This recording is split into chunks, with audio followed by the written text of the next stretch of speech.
For decades, the world believed they knew the real Garth Brooks. The cowboy hat, the record-breaking concerts, the voice that turned an Oklahoma dreamer into one of the biggest stars in music history. But behind the fame was a life marked by devastating loss, painful sacrifices, shocking accusations, a battle that no amount of fame could stop or forever change his life, and moments that nearly ended everything he had spent decades building. At 64, the story behind the legend is more heartbreaking and more complicated than anyone realized. What really happened to America's biggest country superstar? Troy Garth Brooks was born on February 7, 1962 in Tulsa, Oklahoma, and grew up as the youngest of 6 children in Yukon, Oklahoma. Mother Colleen Carroll had once recorded for Capitol Records and performed on television during the 1950s, while father Troy Raymond Brooks worked as a draftsman in the oil industry and taught young Garth the very first guitar chords at home. Family talent nights filled the household growing up, with music sitting right alongside a fierce work ethic passed down from 2 very different parents.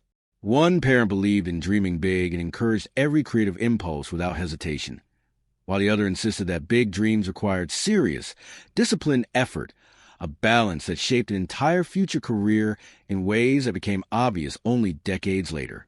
Sports came first during the high school years, with standout performances in baseball, football, and track. A track and field scholarship led to Oklahoma State University, where training the javelin throw eventually gave way to something unexpected: regular performances in local clubs alongside college roommate Ty England, performances that revealed a genuine gift for connecting with a crowd. Banjo and guitar had already become familiar instruments by that point, learned right at the kitchen table years earlier during those family talent nights. A degree in advertising followed in 1984, a practical choice that honored the influence of father who valued steady work over any kind of risky artistic gamble. But the pull toward music never faded, and the road to Nashville was already calling louder than any classroom or office job ever could. The first trip to Nashville in 1985 ended in humiliation. Overwhelmed by rejection, the young performer packed up and drove back to Oklahoma after only 23 hours, a defeat that stung deeply but did not extinguish the dream. Marriage to college girlfriend Sandy Mao followed in 1986, along with continued performances on the local circuit, while waiting for the right moment to try again. That moment arrived in 1987, when a permanent move to Nashville finally stuck for good. Every major label passed at first, but persistence eventually paid off at a songwriter showcase inside the legendary Bluebird Cafe in 1988, a tiny venue that had already launched several country careers before that fateful night. A Capitol Records executive named Lynn Schultz happened to be in the audience that night, originally there to scout a completely different performer who never even showed up. A signed record deal followed almost immediately afterward.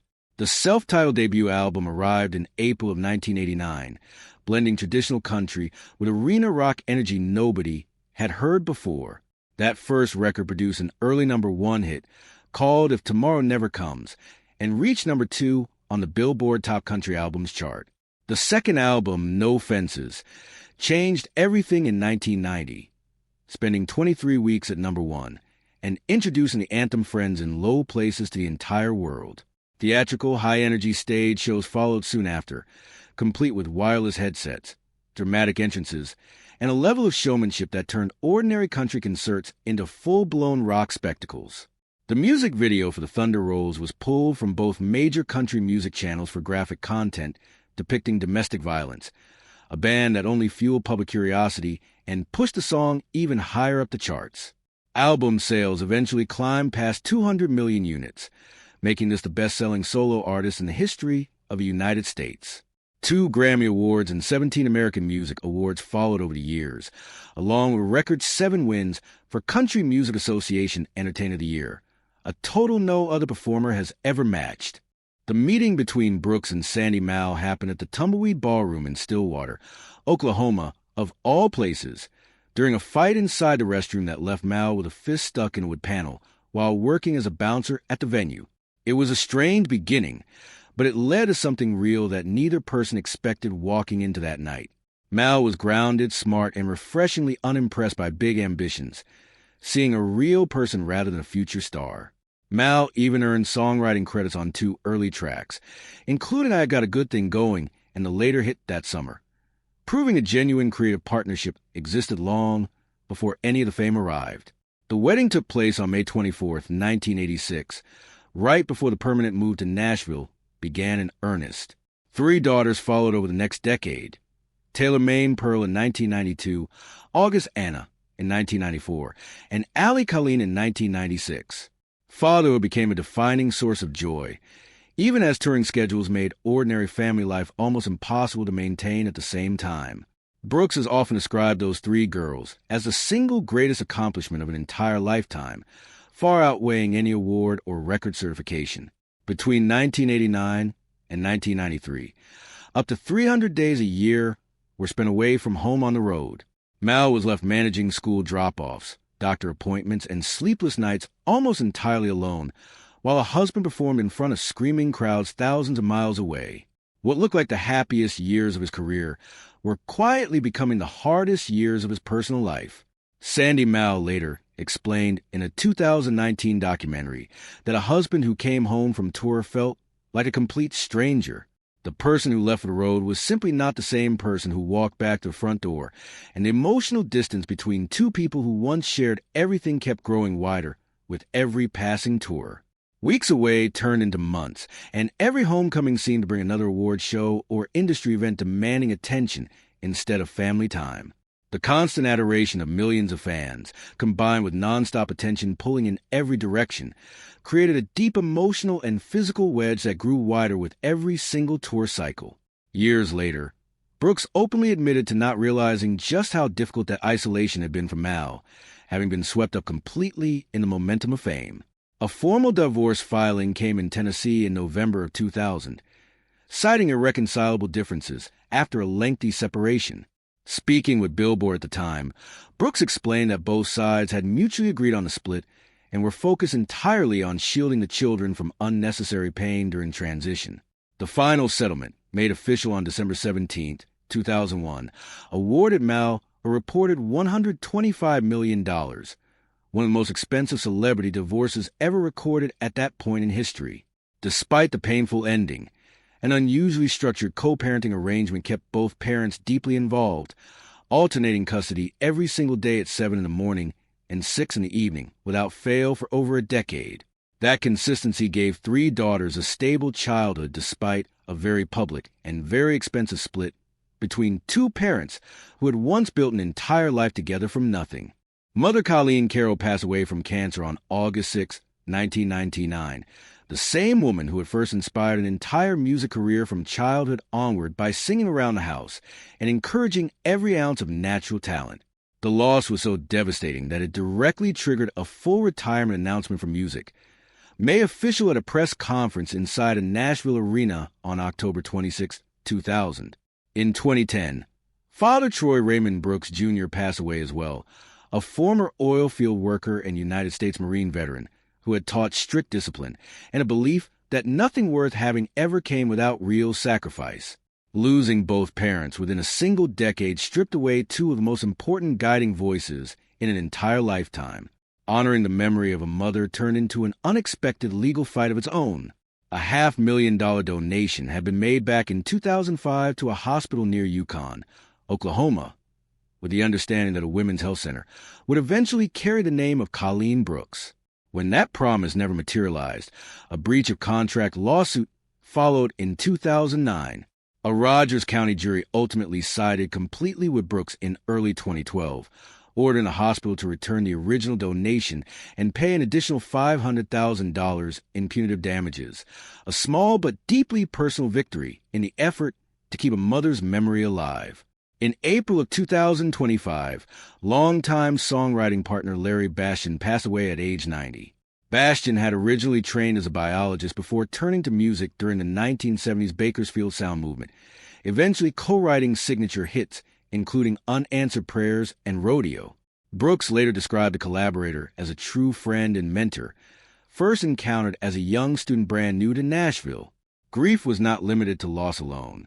In February of 2021, wife Trisha Yearwood contracted a severe case of the coronavirus during a household quarantine, leaving Brooks publicly terrified of losing the person described as an anchor for an entire life.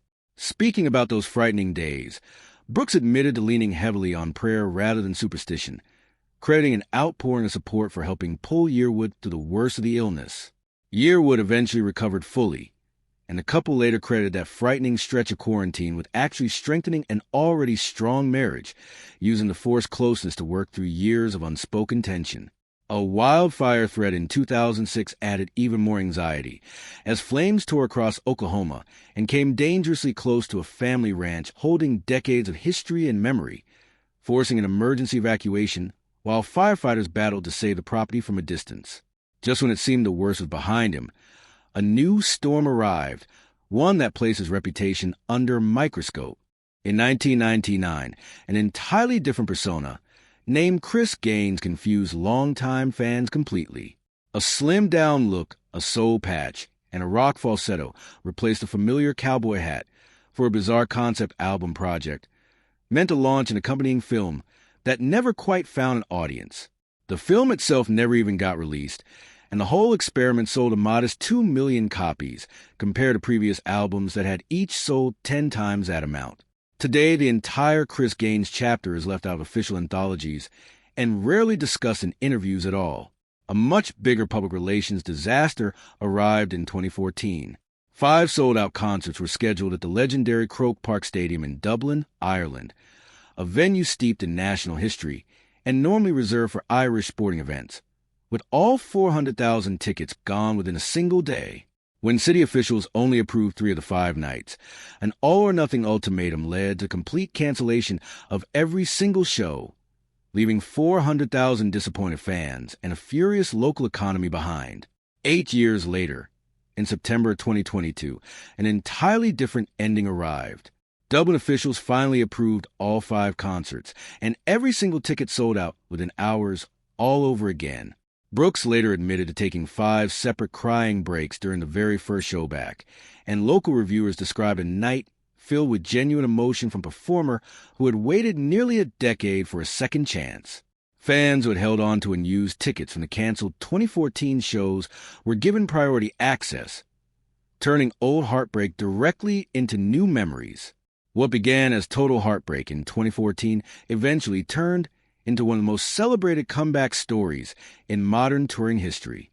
Just when it seemed the worst was behind him, a legal battle emerged that changed the conversation around Garth Brooks overnight. In September 2024, an anonymous lawsuit was filed in Mississippi under the pseudonym John Doe, seeking to block a woman identified only as Jane Roe from filing a separate complaint in California. According to that filing, Jane Roe had once worked as a hairstylist and makeup artist for both Brooks and wife Trisha Yearwood. The following month, Jane Roe filed a 27-page civil lawsuit in Los Angeles, alleging sexual assault on multiple occasions, including one incident inside a hotel suite during a 2019 trip connected to a Grammy tribute event. Brooks has denied every single allegation completely, calling the accusations an attempted extortion scheme and describing the entire ordeal as feeling like a weapon had been pointed directly at him. Legal experts criticized the decision to publicly name the accuser in an amended filing, a move that sparked a fresh wave of public backlash. Attorneys for Jane Roe responded by seeking maximum sanctions, arguing the naming amounted to retaliation against an alleged victim of sexual violence. In an attempt to speed up proceedings, Brooks pointed to the death of a longtime publicist believed to be a key witness, arguing that fading memories made a faster resolution urgent. But an appeals court denied that request in May of 2026. As of the middle of 2026, the case remains unresolved, tied up in jurisdictional disputes between courts in Mississippi and California over which state should actually decide the underlying claims. No trial date has been confirmed, no settlement has been announced, and both sides continue standing firmly by their original positions after nearly 2 full years of filings and depositions. This is a civil case, not a criminal one, and Brooks maintains complete innocence throughout every stage of the ongoing legal process. A second love story began quietly back in 1987, long before either performer became famous, when Brooks and future country star Trisha Yearwood met inside an attic studio for songwriters and recorded a demo together as friends while both were still married to other people. Years later, following 2 separate divorces, that friendship grew into something deeper, leading to an onstage proposal at Buck Owens' Crystal Palace in Bakersfield, California, in front of a cheering crowd who had no idea history was about to happen right in front of them. The wedding took place on December 10th, 2005. Retirement from full-time touring lasted from 2000 until 2005, spent entirely inside a modest ranch house in Oklahoma. School drop-offs, packed lunches, and youth sports practices replaced sold-out stadiums completely, a trade Brooks has called one of the greatest gifts in entire life rather than any kind of sacrifice at all. The return to full-time performing eventually produced a stadium tour drawing an average of 95,000 fans per city across a cumulative audience near 3 million people, following an earlier arena tour with Trisha Yearwood that sold more than 6 million tickets across 3.5 years on the road. A Las Vegas residency at the Coliseum inside Caesar's Palace sold 99% of every available ticket across 72 individual shows completed in early 2025. A Kennedy Center Honor and the Library of Congress Gershwin Prize for Popular Song later joined a growing collection of Lifetime Achievement recognitions. Recent years brought remarkable new milestones despite the ongoing legal cloud hanging overhead. In March of 2026, the Recording Industry Association of America officially confirmed a 10th Diamond certified album, an achievement no other recording artist in history has ever reached, earning the brand new artist of a Lifetime Award at that ceremony. Sold-out stadium shows in Milwaukee during June of 2026 were followed by a long-awaited return to British soil, headlining Hyde Park in London on June 27th, marking a first United Kingdom performance in nearly 3 decades. Ongoing pre-trial proceedings continue creating real stress behind the scenes, according to people close to the situation, even as public performances keep drawing massive, adoring crowds night after night. Time spent managing a Nashville entertainment venue called Friends in Low Places offers a quieter connection to the city that built an entire legacy, complete with a rooftop bar known as the Oasis, towering palm trees, and live music playing most evenings, a place where Brooks can greet fans and support local musicians away from courtrooms and touring schedules alike. At 64 years old, the story is far from any kind of fairy tale ending, but through devastating losses, public humiliation, an expensive divorce, and a legal battle still playing out in real time, one thing has remained constant: an absolute refusal to stop standing, singing, and moving forward. From a Tulsa hospital room to sold-out stadiums across the entire planet, the story of Garth Brooks has never been simple. What do you think the future holds for a legend still fighting for a legacy built over decades? Drop a comment down below, hit that like button, and subscribe for more real stories behind the biggest names in music.